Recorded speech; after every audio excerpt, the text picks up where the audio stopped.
The halls of the presidential palace in Ouagadougou buzzed with tension that evening. Burkina Faso's political atmosphere had long simmered with hidden rifts and whispers of betrayal, but what was about to unfold would rip apart the nation's consciousness. President Ibrahim Traore had built his presidency on promises of sovereignty and military strength, but within his own household a storm was brewing, one that even the military intelligence couldn't predict. In the inner quarters of the palace, Ibrahim Traore sat quietly on the edge of the grand mahogany bed, staring into the void. The flickering lights of the chandelier cast twisted shadows on the high ceiling. Her phone buzzed once. She didn't look. She knew what it was, the signal. Operation Cancaliba was now in motion. There was a knock. "Enter," she said softly. A tall, lean figure stepped in. Major Alain Dabire, her husband's most trusted advisor and head of internal security. "You're not supposed to be here," Miriam said coldly, eyes still fixed ahead. "I had to see you," Alain replied, closing the door gently. "Are you sure you want to go through with this? Do you think I've come this far to hesitate?" She finally looked at him, her eyes burning with restrained fury. He made his choices, now I make mine. "But this will tear everything apart, the army, the people, she hissed. "Do you know what I've seen, what I've endured in silence while he plays savior to the world? He's no liberator, Alain. He's a tyrant cloaked in patriotism." Alain hesitated. "I understand your pain, but there are other ways." There were, but he closed every single door. She stood and walked to the window, looking out at the barracks glowing in the dusk. "Tonight, we open another." Suddenly, a creak at the far end of the hall. They froze. Alain pulled out his sidearm. "Stay here." But it was just Lucien, the house steward. "I'm sorry, madame," Lucien said, bowing quickly. "The president is returning earlier than expected. 15 minutes. Miriam's heart raced, but she remained composed. "Thank you, Lucien. Prepare the tea room. He likes it quiet after meetings." As Lucien turned and disappeared, Alain stepped closer. "If he sees me here, it's over. You'll be gone by then, and everything we planned. You're ready." Alain nodded. Midnight. Miriam's fingers curled into fists. When Ibrahim entered, his uniform was dusty, his boots still bearing the red clay of the countryside. He had been inspecting a rural military post. Tired but alert, he nodded at Miriam. "You're awake?" "I couldn't sleep." He sat across from her in the tea room. For a long moment, silence filled the air between them like smoke. "You look disturbed," he said finally. "I have reason to be." He raised an eyebrow. "Do I need to ask? You wouldn't understand even if I screamed it," she snapped. Ibrahim leaned back, eyes narrowed. "Careful, Miriam, you've been edgy lately. Are you ill?" "Ill?" She laughed bitterly. "You still think my silence all these years was just weakness? I think your silence was loyalty. You're wrong." He tilted his head, then enlightened me. "Ibrahim," she began, her voice shaking slightly for the first time. "I know everything about the disappearances, the rebel leaders you invited under peace flags, only to execute them, the secret prisons, the arms deals with Russians you swore didn't exist, the mines, the executions of journalists. I know everything." His face went rigid. "Be very careful with your words." "Or what?" she challenged. "You'll have me shot like you did to Captain Ngoni." He was loyal until he asked questions. He stood abruptly. "You have no idea what you're saying." "I do, and I'm not the only one who does anymore." The weight of her words hung in the air like a sword. "I should have had you watched more closely," he muttered. "You did," she replied, walking past him. "Your entire country is a surveillance state, Ibrahim, but you forgot the one thing a man like you never expects." He turned slowly. "What? That your wife could become your greatest threat." With that, she left him alone in the room, his fists clenched, his breath shallow. Across the capital, in a bunker disguised as a military warehouse, Alain stood over a tactical map with 3 other officers, Colonel Soar, Lieutenant Daira, and Captain Awa, the only woman in the junta besides Miriam who knew the plan's full scope. "All units in place?" Alain asked, waiting for the word, said Awa. Alain hesitated, then keyed his encrypted radio. "Cancaliba begins in T-120. In the shadows behind them, Miriam appeared, wearing a tactical vest. "Let's finish what we started," she said, her voice like steel, but even in her resolve, something haunted her. She had crossed a line there was no returning from. 2 hours later, the palace was in lockdown. The power grid in Sector 2 collapsed. Explosions were heard near the armory. Ibrahim, surrounded by his elite guards, paced the situation room. "Where is Elaine?" he growled. "Sir, General Dabar is unreachable," came the hesitant response from his intelligence chief. Ibrahim paused. "What do you mean unreachable?" Before the man could respond, the door was blown open. Smoke, shouts, gunfire, and from the smoke emerged Miriam, holding a sidearm, flanked by armed officers. Every man in the room froze. "Miriam," Ibrahim said, stunned, "step away from the desk. This is treason. No, this is reckoning." He laughed, a sharp, humorless bark. "You don't even know what you're doing." "Oh, I do," she said, her eyes unblinking. "I'm ending the nightmare you became." Then the shots rang out. 2 guards went down. Ibrahim ducked, grabbed his sidearm, but Elaine was faster. He tackled the president from behind, dragging him into a chokehold.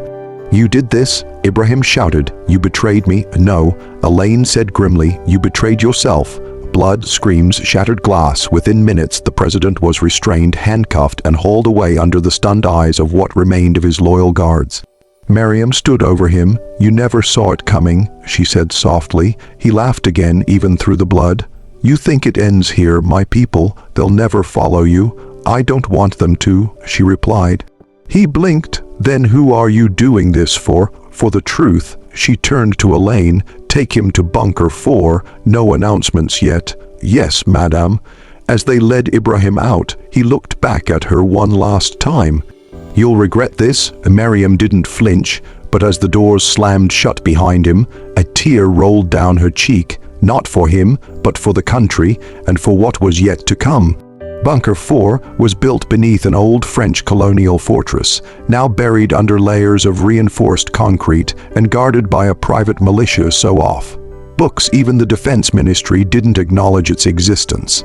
The walls were cold, metallic, with fluorescent lights humming overhead. Ibrahim Traore sat chained to a steel chair, a single bulb swaying above his head, casting monstrous shadows against the walls. His face was bruised but unbowed, his eyes darting between Elaine and the silent soldiers flanking the chamber. "You've had your fun," Ibrahim muttered through bloodied lips. "Now let's talk, or better yet, let me talk and you listen." Elaine didn't move. He stood with his arms crossed, staring. "You're making a mistake," Ibrahim continued. "You think this ends with me in chains, that my loyalists will just kneel before your wife's coup. It's not a coup," Elaine replied finally. "It's a correction." "A correction?" Ibrahim spat on the floor. "You mean betrayal. You betrayed every soul that believed in you." "And what about the Russians?" Ibrahim snapped.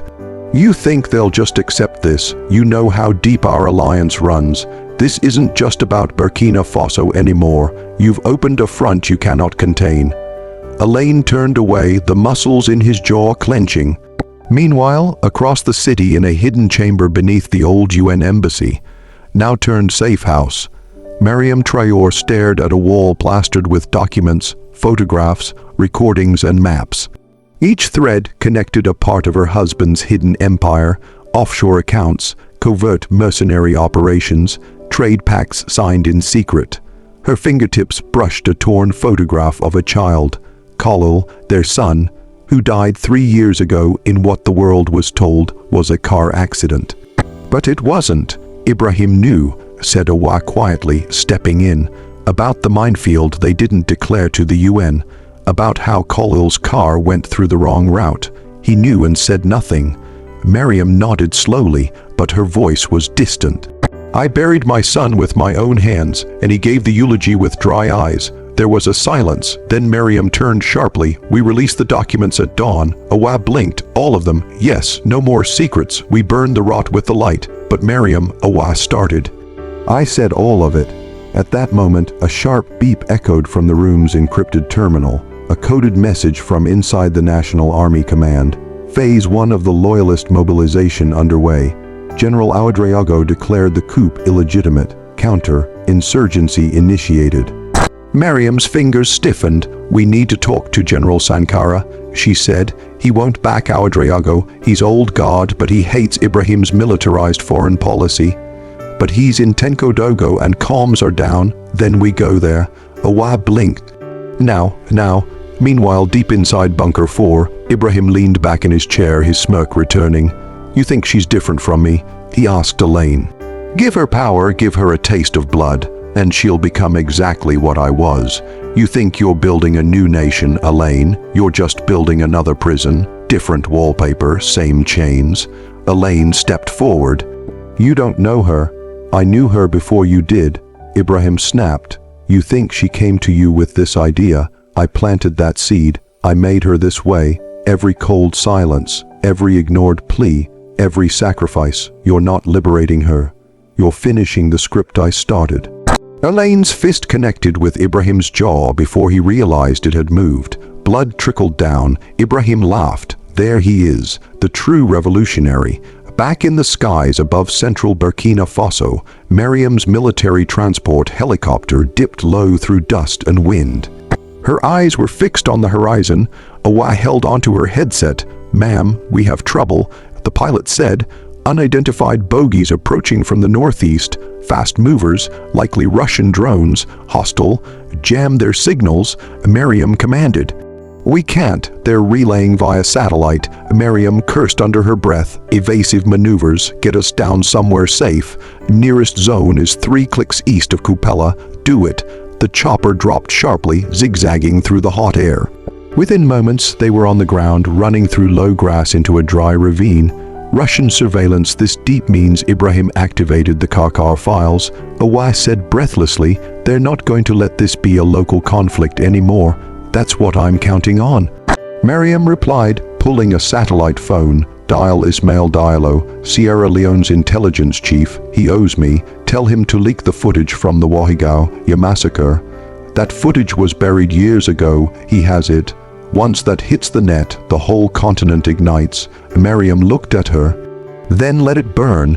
Back in the capital, chaos erupted. Loyalist forces clashed with Miriam's allies near the Ministry of Justice. Fires burned. Protesters filled the streets, confused, enraged, hungry for the truth. At Bunker 4, Ibrahim watched it unfold on a flickering monitor. He laughed as he saw tanks roll into neighborhoods. "This is your revolution, Elaine," he said. "You wanted the truth. Now watch it consume everything."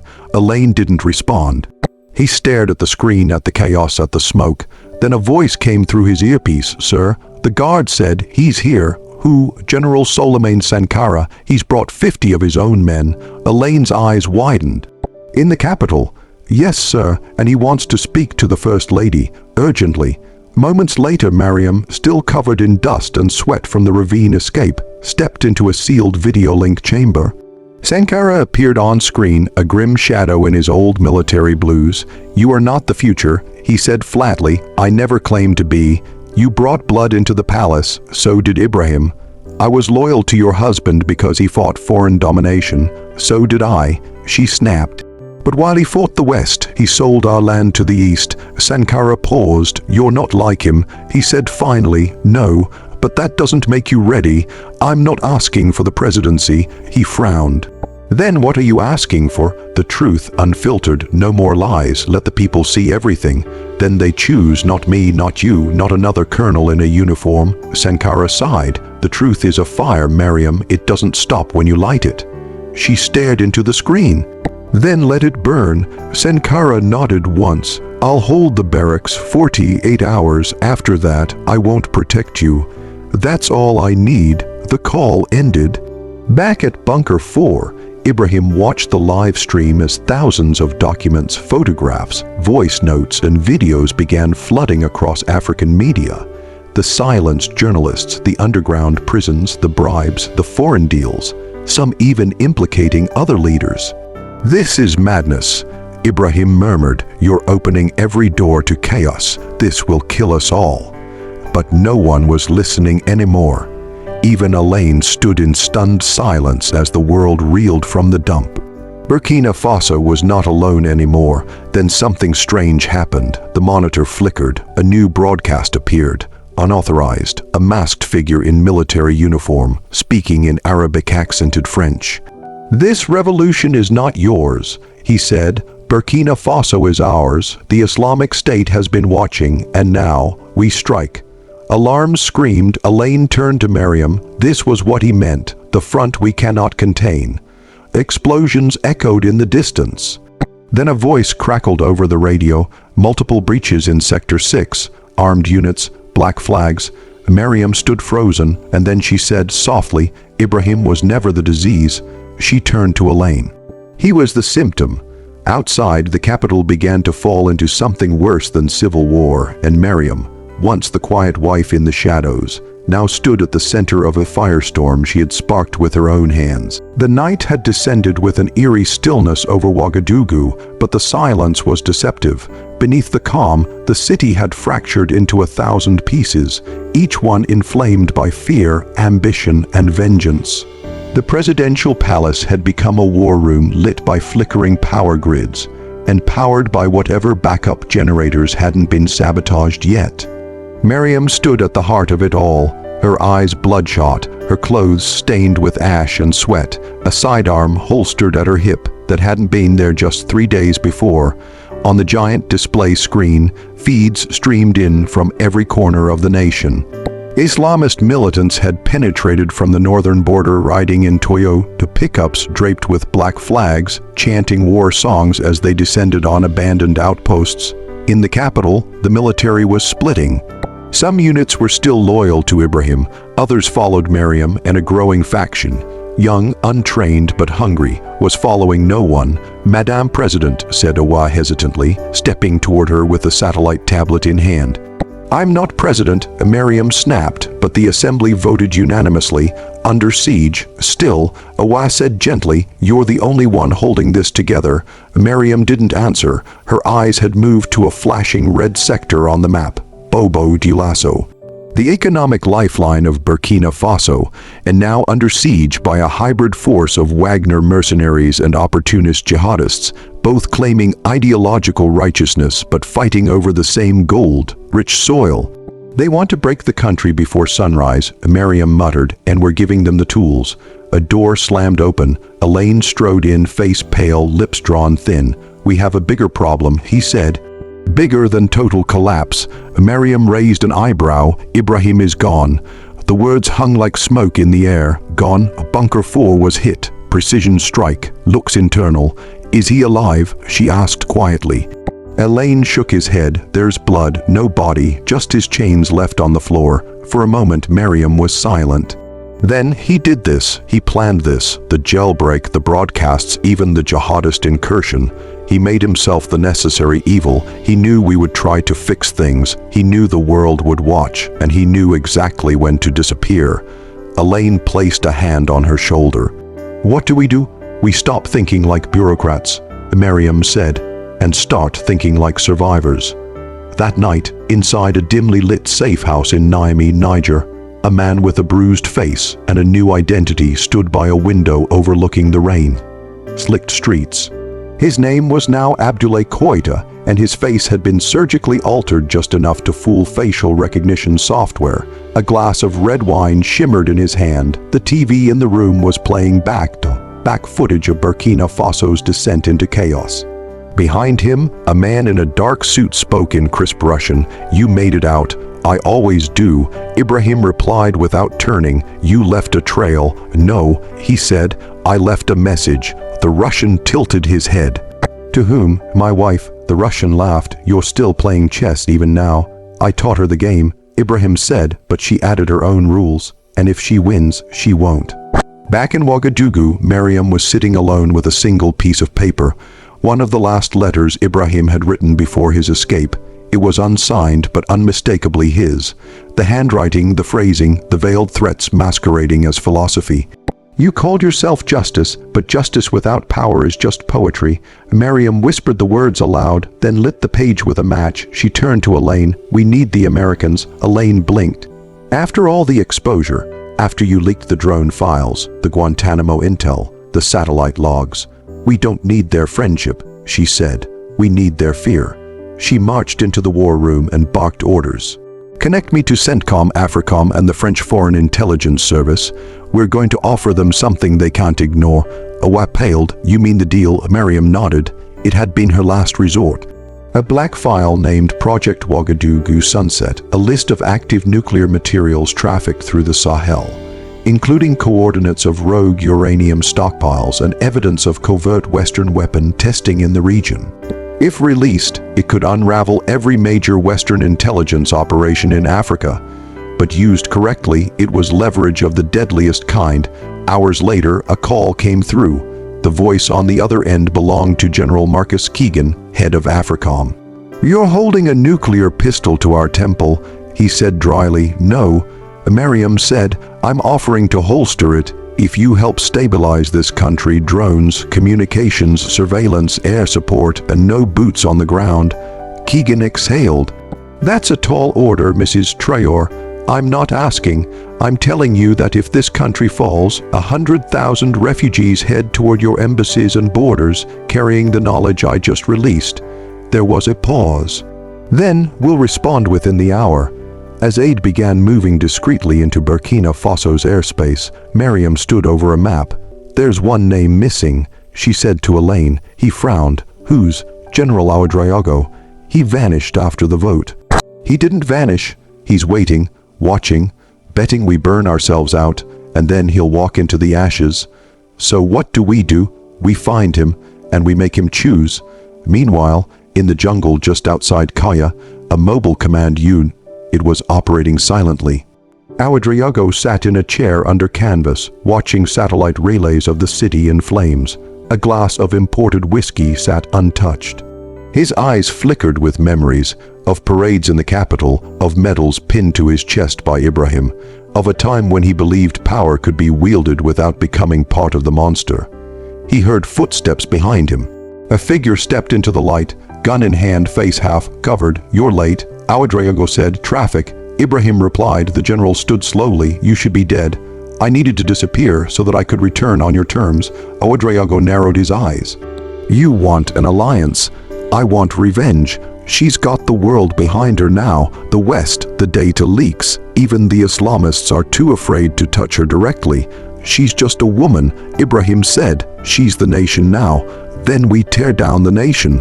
Ouedraogo stared at him. You're not fighting for Burkina Faso anymore. I never was, Ibrahim said, and in that moment Ouedraogo saw it. The darkness had fully taken him, the once charismatic leader, the dreamer who had spoken of sovereignty, identity, and strength. He was gone. In his place stood a man who wanted only to watch the world that had denied him crumble. I can't follow you anymore, the general said. You don't have to follow, Ibrahim replied, drawing a pistol. You just have to fall in line. But before he could lift the weapon, another shot cracked through the jungle. A sniper's bullet tore through the canvas and struck Ibrahim in the shoulder, spinning him backward. Ouedraogo dove behind the tent, more shots, shouting, chaos, and then a voice over radio. This is Operation Dawn Star. We have visual, package neutralized, secure the perimeter. Ibrahim coughed blood onto the ground as boots approached him. From a distance, Miriam watched the live drone feed from a hidden forward command post. Elaine stood beside her, stunned. You tracked him months ago, she said. I let him run, let him feel powerful, let him assemble his ghosts. The feed zoomed in on Ibrahim's face as he lay wounded but alive. He's still breathing, Elaine noted. Miriam nodded. Good. Why? Because tomorrow morning, she said, he will wake up in a prison built beneath the very gold mine he sold to the Russians, and for the rest of his life, he will hear every strike of the pickaxe echo above him. Elaine stared at her. Miriam, what have you become? But she didn't answer, because in that moment, she didn't know if she was justice, vengeance, or simply the last person left standing. The wind over Ouagadougou carried an unusual scent that morning. Not the familiar musk of dust or gunpowder, but something rarer, calm. It was a deceptive calm, like the surface of a lake moments before something ancient breaks through. At the heart of the capital, Miriam stood in the war room, no longer a room of war but of calculation. Her husband had been captured, the generals were either dead or swearing allegiance, and the West, for all its silence, had blinked first. But peace had come at a cost. The line between justice and control had blurred so much that not even she could see where it once lay. Elaine sat across from her, scribbling on a folder labeled Reconstruction Phase Roman II. The glow from the wall screens cast half of his face in shadow. "The U.S. will want oversight on the Sahel Energy Treaty," he said. "They'll get audited access," Miriam replied, "and the gold mine Ibrahim sold to the Russians, nationalized, effective midnight, and his trial, there won't be one." Elaine raised his head. "Miriam, I said there won't be a trial. You're going to keep him locked away forever without a single word spoken in court." She met his gaze. What justice would a courtroom offer someone like him? He didn't just break laws, he rewrote them. He sold off his country piece by piece. He turned brothers into enemies and hope into fire. But don't we have to be better than him? Miriam stood, moving to the window where a military convoy rolled down the avenue, their matte, black trucks reflecting sunlight in sharp angles. "I'm not trying to be better than him, Elaine," she said. "I'm trying to stop the cycle before the next Ibrahim rises." Just then, the room door opened. Awa stepped in, her face grave. "You need to see this." She handed Miriam a tablet. On the screen was a leaked video. Grainy footage, time-stamped 2 hours earlier, from deep inside the mining prison facility. It showed Ibrahim sitting in a dark chamber, staring directly at the hidden camera. No visible wounds, no signs of distress. Just those eyes, cold, alive, calculating. And then he spoke softly, as if knowing someone would be watching. "You think burying me beneath this country's wealth erases what I've built? No, Miriam. You've just built my tomb in the heart of your new empire. And empires, like all things, fall." The video cut off. Awa swallowed. "It's already gone viral." Elaine muttered a curse under his breath. "We've created a martyr." Miriam turned the screen off. "No, he created himself long ago. All I did was give the world a mirror." But the atmosphere had changed. Outside, reports were pouring in of minor uprisings in small towns, graffiti of Ibrahim's face stenciled on walls with the word Redeemer beneath. Anonymous messages spread online, turning his image into an icon of resistance, of rebellion, of betrayal from within. The world was fracturing again, and this time not from the barrel of a gun, but from the seed of an idea. That night, Miriam convened her closest inner circle in a soundproof chamber beneath the presidential palace. The floor was marked with a circular emblem, Burkina Faso's emblem, but modified. Where once stood a stallion, now there was a phoenix, wings wide open. "I want full psychological profiling of every commander under 45, she said. "We need to identify ideological leanings quickly." Elaine frowned. "We're profiling the military. We're securing loyalty. And the schools?" Awa asked hesitantly. "New curriculum, one nation, one future. No idols, no heroes, just history." "You're rewriting the textbooks?" Elaine asked. This is what dictators do." "No," Miriam said firmly. "This is what survivors do." Silence stretched. Finally, Elaine spoke. "You're turning into him." "No," she said again. "I'm becoming what he could never be, lasting." She dismissed them and sat in the room alone. Shadows danced on the walls. In the distance, fireworks exploded. Not of celebration, but of another skirmish outside Dori. She reached for the comm line. "Bring me General Ouedraogo," she ordered. "He's in quarantine, concussion, chest trauma." "Is he talking?" "Refuses, silent since extraction." "Then put him in the room with Ibrahim," she said coldly. "Maybe silence can talk to silence." But far below, inside the deep isolation block of the mine prison, Ibrahim was not silent. He was humming a simple tune, a national lullaby from their youth, when coups had numbers, not ideologies, and the soil was still red with stories not yet told. Across the reinforced corridor, General Ouedraogo sat shackled to a chair, staring at him. "You're losing." The general muttered. "No," Ibrahim replied. "I'm becoming." Ouedraogo laughed bitterly. "Becoming what?" "Ghost, legend, meme." "Movement," Ibrahim whispered. At that moment, thousands of miles away, in a crowded cafe in Bamako, a girl watched a viral video of Ibrahim speaking in the shadows. Her friends were glued to his words. "He's alive." One whispered. "He's in prison," said another. "Then why does it feel like he's already free?" The seed was planted. Back in the palace, Miriam stood on the balcony, looking over a silent city. Below her, a red plume lit up the horizon. Another explosion, far too close to be dismissed. And then, a voice behind her, "You've lost the streets." It was her brother, Colonel Issa, who had remained neutral throughout the entire struggle. She turned slowly. "You said you wouldn't get involved," she said. "I didn't," he replied, "until I realized you were winning too much." She frowned. "What are you saying?" "I'm saying the people don't fear you anymore." "Good." "No," he said. "That's bad. They don't fear you and they don't love you. They doubt you. That's the most dangerous emotion of all. I gave them peace. You gave them silence." "Not peace." She stared at him. He took a step closer. "Step down, Miriam." Before the fire spreads again, she looked out over the city one last time, a place she had bled for, lied for, lost for. Then she looked back at him, her brother, her last anchor to the world before it all went dark, and she said, "Let it burn." She turned, walked past him, and disappeared in the hallway. She didn't stop walking until she reached the underground vault, the same one where her husband had once drafted plans for control, chaos, and legacy. She entered alone, sealed the door, and activated the sequence. Cameras off, alarms muted, communications severed. The world would wake up the next morning to news of her disappearance. Some would say she fled, others would claim she died, and others, those watching closely, would know that in the end the only way to beat a ghost was to become one.